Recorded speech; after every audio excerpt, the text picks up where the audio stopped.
Due squadre che devono risollevare la testa dopo l'ultima sconfitta che è stata per entrambe contro il Geraci di Mirto al Comunale di Villarosa per la settima giornata del girone B di promozione e Villarosa Aspra. Buon divertimento amici sportivi lì da Fausto Signorelli.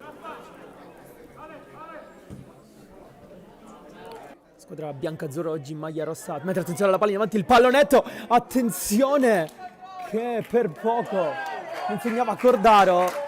Caba l'ha messa dentro benissimo il set, è arrivato con un attimo di ritardo Cordaro, è stato preso in controtempo dalla sfera.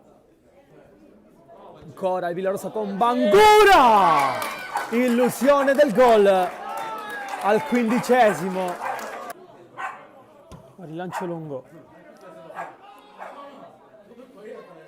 Lombardo fa rimbalzare il pallone, forse non è un'ottima idea perché c'è Pirrotta, ma dietro di lui spunta Ferrara, non è finita, cross per Albeggiano che stacca di testa, forse è l'occasione più grande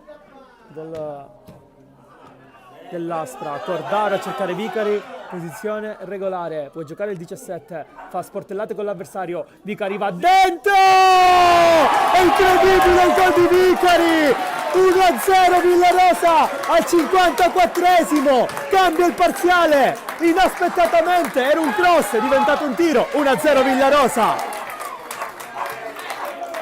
La corsa di Caba, vicino a lui Vicari, più lontano ci sono Bangura, Cordaro va invece da Mussa che allarga il gioco per Bangura, la può mettere giù, c'è il tempo, lo spazio, salta bene l'avversario Bangura, può metterla dentro, fa partire il cross e arriva il gol, sempre Vicari, 2-0, solo doppiette si fanno qui per il Villarosa, dopo Cimino contro il Mistretta è il turno di Vicari.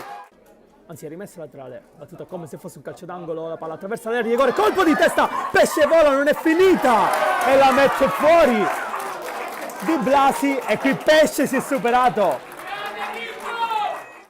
Ferrara spazza via dove c'è Pirrotta che allarga, però ci da dentro a saltare, attenzione, conclusione sul secondo palo, palla che termina fuori.